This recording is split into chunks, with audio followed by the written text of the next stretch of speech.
Null સે જલ યોજના હેઠળ ઘરે ઘરે પાણી આપવાની વાત થઈ હતી, પરંતુ ધોરાજીના કેટલાક વિસ્તારોમાં આ યોજના દૂર દૂર સુધી ક્યાંય દેખાતી નથી। રાજકોટ જિલ્લાના ધોરાજીમાં આઝાદીના આટલા વર્ષો બાદ પણ પીવાના પાણીની સમસ્યા ઠેરની ઠેર છે।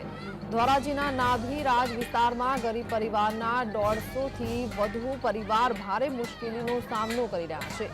આ પરિવારોને પાણી મેળવવા માટે જીવનું જોખમ ખેડવું પડે છે તેવી સ્થિતિ છે। તેઓ રેલવેના પાટા ઓળંગીને પીવા માટેનું પાણી લાવે છે।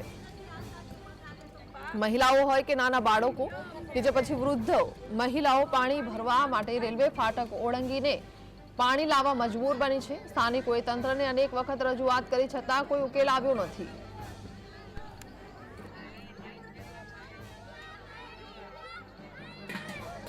અમને તો છે ને વિસ્તારમાં એવી તકલીફ પડે છે ને પાણીમાં। અહીંયા અમારે રેલવેની લાઈન છે ને ગટરની ને પાણીની ખાસ કરીને પાણીની જ છે। અમારે ગઈઢા બુઢા પાણી ભરવા જાય ને તો અમારે ગઈઢા બુઢાને બધાને જવું આખો દી બિચારા કામે જાય, પછી પાણી આવે તો પાણી ભરવા જાય। એમાં અમારા ઝીણકા ઝીણકા બચાય જો અહીંયા બધા બેઠા છે, ઝીણકા ઝીણકા બચાય અમારા વાંહે થાય। એક કોરા ગાડી આવે ને એક કોરા તો બધા રાડો રાડ થાય તો અમે શું કરી? પટા ટપી કે ગાંડા ગાડા ફેંકી કે પછી અમે હુઈ જાય। અમારે આટલા વર્ષ થયા પાણી હજી આવ્યું નથી। અમને પાણીની શક્યતા કરી છે। દેશ આઝાદ થયો, પાણી હજી અમે આઝાદી નથી થયા। ત્યાં પાણીનું જેવું કેટલી અરજી દીધી, કેટલી વખત ધક્કા ખાધા। એક તો પગના વાંધા અને પાણી આવે છે 4-5 દિનમાં, એ બી કોકને ઘરે ભરવા જવું પડે। કોક એનું ભરાઈ જાય તો ભરવા દે, નહીં તો એ આવે એકાદી ફેરા નકર બંધ થઈ જાય। બેન કેટલા વર્ષ તકલીફ છે? કેટલા 40 વર્ષ જેવું થઈ ગયું અમારે અહીંયા। ત્યાં મારા તો છોકરા નથી, આ ટાટિયા મારા નથી, જો ટાટિયા વગરની દીકરી વાળો દીકરીને લગ્ન કરી દીધા। હવે અમે બે બુઢી બુઢા છે, પાણી તો જોઈ ને પીવાનું ના હોય। તો આપણી સાથે સામાજિક કાર્યકર ફિરોઝભાઈ અત્યારે જોડાયા છે, તેમને ત્યાંની સમસ્યા પૂછીએ। ફિરોઝભાઈ, તમે એક સામાજિક કાર્યકર છો એટલે ચોક્કસથી આ મુદ્દો પણ તમે કદાચ ઉઠાવ્યો હશે ને આગળ રજૂઆત પણ કરી હશે। પાયાની કેટલા પ્રશ્નો છે અને ત્યાં પાણીનો પ્રશ્ન કેટલા સમયથી સતાવી રહ્યો છે?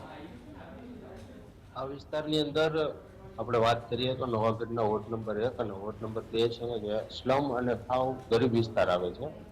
આ વિસ્તારની અંદર પાણીની જે લાઈનો આપેલી છે એ લાઈનો જે મુખ્ય માર્ગ હોય એ મુખ્ય માર્ગમાંથી સિંગલ લાઈન જ આપેલી છે, અને સિંગલ લાઈન આપી અને બહુ દૂર દૂર સુધી આ પાણી ખેંચીને લઈ જવાના પ્રયત્નો કરેલા છે।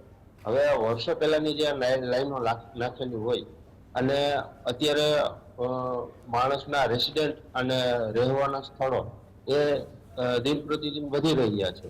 એટલે જ્યાં વિસ્તારની અંદર પાણી આપણે પહોંચાડવાનું હોય એ પાણી પહોંચાડવાની જે અત્યારની આધુનિક સુવિધા હોય એ સુવિધાઓ કોઈ આપવામાં આવતી નથી। અને એકને એક લાઈનની અંદરથી જે પણ નવો માણસનો વિસ્તાર આવે કે નવો માણસ રહેવા આવે એ બધાને એમાંથી એ જ લાઈનમાંથી કનેક્શન આપવામાં આવે છે, જેથી કરીને પૂરતું પાણી આ વિસ્તારના માણસોને પહોંચી શકતું નથી।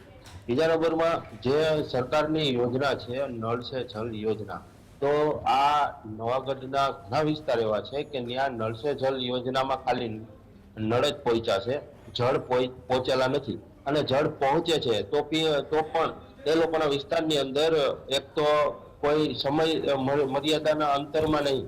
માની લ્યો કે રાતના કોઈ પણ સમયે સવારે વહેલું 4 વાગે, સવારે વહેલું 5 વાગે 10 થી 15 મિનિટ પૂરતું પાણી આપવામાં આવે છે, અને 15 મિનિટ જે પાણી આવે ને એમાંથી પણ આ જે અલગ અલગ કનેક્શનો આ બધું ખેંચેલું છે ને એના હિસાબે ગટરના પાણી છે એ આ પીવાના પાણીની સાથે ભળી જાય છે। અને જે પાણી નગરપાલિકા દ્વારા આપવામાં આવે એમાં પહેલી 5 થી 7 મિનિટ ગટરનું પાણી આવે, ગંદુ પાણી આવે કે જે પાણીને તો આપણે પી પણ ના શકીએ અને વાપરી પણ ના શકીએ। ના છૂટકે પાણીનો હે ને નિકાલ જ માણસને ગટરની અંદર કરી દેવું પડે, અને 10 થી 15 મિનિટનો ટાઈમ થાય તો પાણી આપવાનું ઉપરથી બંધ થઈ જાય, જેથી કરીને આ લોકોને જીવન જરૂરિયાતનું પાણી છે આજ સુધી મળી રહેતું નથી। બેન જી, ફિરોઝભાઈ, જોડાવા બદલ આપનો આભાર।